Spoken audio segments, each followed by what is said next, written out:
식물이 광합성 과정에서 이산화탄소를 흡수한다는 점을 고려해 나무 심기에 의한 이산화탄소 흡수도 온실가스 감축 비용을 줄이는 한 방법으로 인정됐다.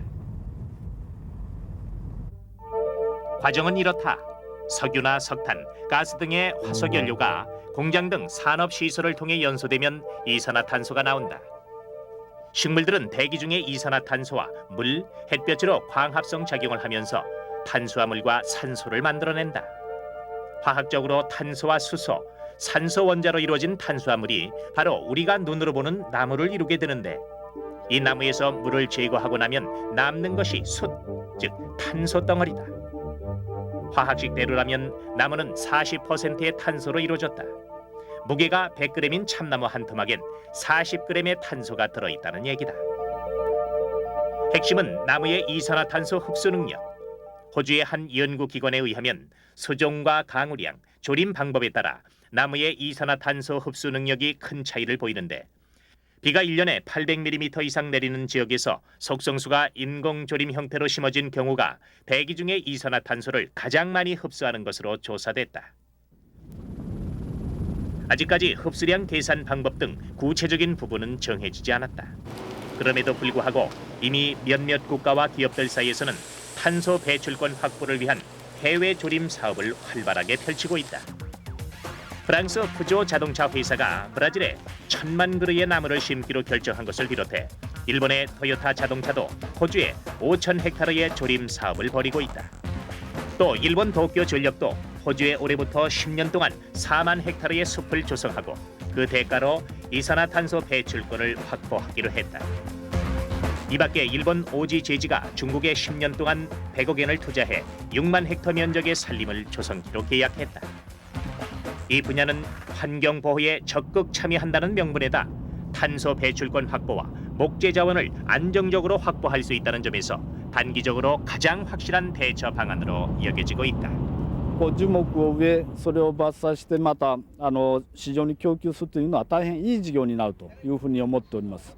またそれと同時に CO2 を樹木に固定化するということで地球環境にも貢献するというふうに思っておりまして、 이 제도는 온실가스를 의무적으로 줄여야 하는 선진국들의 막대한 비용을 줄이기 위해 좋은 표현으로 시장 경제 원리가 적용된 것이다. 하지만 이 논리가 적용되는 순간부터 환경 문제로 시작된 온실가스 감축 협약은 경제적인 문제로 돌변한다. 여기에다 기술적인 성격도 크게 작용하고 있다. 무엇을 강요하게 됐냐면 국제사회가 각국에다가 CO2 저감과 관련해가지고 현존하는 최고의 기술을 쓸 것을 지금 강요하고 있다. 미국도 그렇고 EU도 그렇고 일본도 그렇고 나아가서 한국 같은 나라들도 최고의 기술을 적용해라, 그걸 써라 하는 것을 지금 강요를 하고 있단 말이에요. 근데 그 최고의 기술을 누가 가지고 있어요? 선진국들이 가지고 있다. 뒤에는 기술이라는, 테크놀로지라는 것이 아주 근저를 이루고 있다. 가장 우려되는 것은 선진국들이 자국에서 실질적인 온실가스 감축은 대피한 채 이런 장치들을 이용해 목표량을 달성할 수도 있다는 점이다.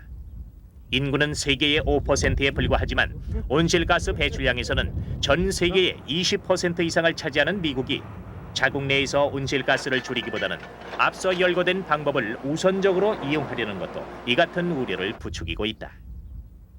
교토 의정서는 IPCC 2차 보고서에서 말했던 지구 온난화의 재앙을 막을 수 있는 실질적인 감축안을 끌어내지 못했습니다.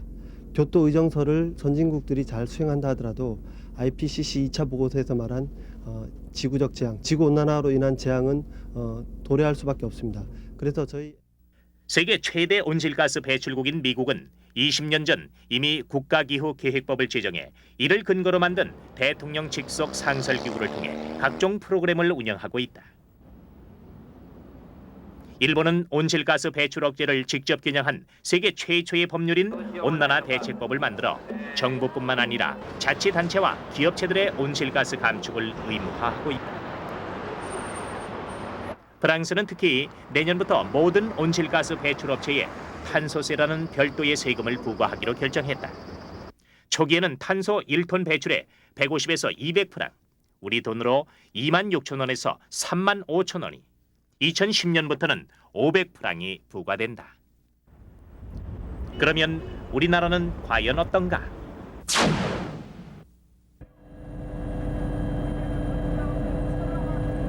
98년 여름, 지리산과 서울 경기 북부 지역, 충북 보은 지역에 그 유래를 찾기 힘들 정도의 집중호우가 쏟아졌다. 이 비로 300명의 사망자와 14만 명의 이재민, 그리고 1조 5천억 원의 재산 피해를 입었다. 우리나라는 지난 10년 동안 각종 기상재해로 해마다 수만 명의 이재민과 인명피해가 발생했고, 90년대에만 해마다 6천억 원이 넘는 재산 피해를 입어 80년대의 2배를 기록했다. 우리는 적어도 지난 2년간 가장 더운 봄에다 가장 끔찍한 홍수로 얼룩진 여름을 보냈고, 가을에는 여름보다 더 높은 기온을 경험하면서 기후 변화를 온몸으로 체험했다. 서울도 지난 100년 동안 평균 기온이 2.5도 올라간 것으로 조사됐다. 특히 최근에는 서울이 아열대 기후권에 들어갔다는 연구 결과도 발표됐다.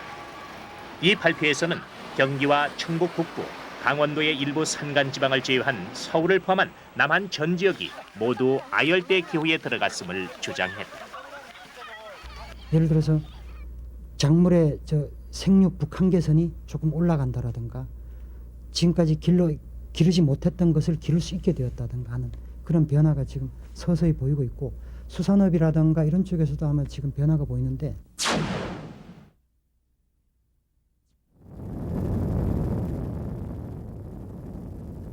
우리나라 영토에서는 단 한 방울의 원유도 나오지 않는다. 그런데도 IMF 전까지 철강과 화학, 시멘트 등 중화학 공업을 중심으로 연평균 8.9%의 높은 경제 성장률을 기록했다. 이에 필요한 에너지 대부분을 수입에 의존해왔다. 현재 우리나라는 97% 에너지를 수입으로 충당하고 있는 실정이다. 한마디로 부존 자원은 거의 없으면서 에너지를 많이 소비하는, 에너지 측면에서는 취약하기 이를 데 없는 경제 사회 구조를 지니고 있다. 좀 더 구체적으로 들어가 보자. 97년을 기준으로 우리나라의 경제 규모는 세계에서 12번째로 크고 에너지 소비량은 10번째로 많은 나라로 기록됐다. 이 한 해의 에너지 총 수입액은 반도체 수출액보다 많고 자동차 수출액보다는 2배에 가까운 규모였다. IMF 체제가 본격 시작된 이듬해에는 에너지 수입 규모가 다소 줄긴 했지만 역시 반도체나 자동차 수출액보다는 많은 규모였다. 특히 OECD 국가 가운데서는 에너지를 늘려 쓰는 속도가 가장 빠른 나라로, 다른 선진국보다 평균 6배 이상 많이 쓰는 나라로 조사됐다. 에너지 수입이 우리나라의 국제 수지를 악화시키는 주된 원인이라는 것을 새삼 거론할 필요도 없게 하는 부분이다. 에너지 사용 실태가 이렇다 보니 온실가스, 그 가운데 이산화탄소 배출 규모나 속도는 우려를 자아낼 수준이다. 양적인 면에서는 세계 10위, 증가율 면에서는 세계 최고다. 전 세계적으로 이산화탄소의 배출량이 7% 정도 증가했을 90년도 중반, 우리나라는 75%의 증가율을 보여 세계에서 가장 높은 이산화탄소 배출 증가율을 기록했다. 이 기간 동안 미국은 9%, 유럽연합은 2.5%, 그리고 인도와 중국이 44%와 33% 증가한 것으로 나타났다. IMF 이전 우리나라는 연평균 7%대의 경제 성장 속도에 10%의 에너지 소비 증가율, 10%에 가까운 이산화탄소 배출 증가율을 기록했다. 이 가운데 산업과 수송 부문이 전체 이산화탄소 배출량의 60% 정도를 차지하고 있다. 한마디로 우리나라는 에너지 소비 증가율과 이산화탄소 배출 증가율은 경제 성장률을 크게 앞지르고 있다.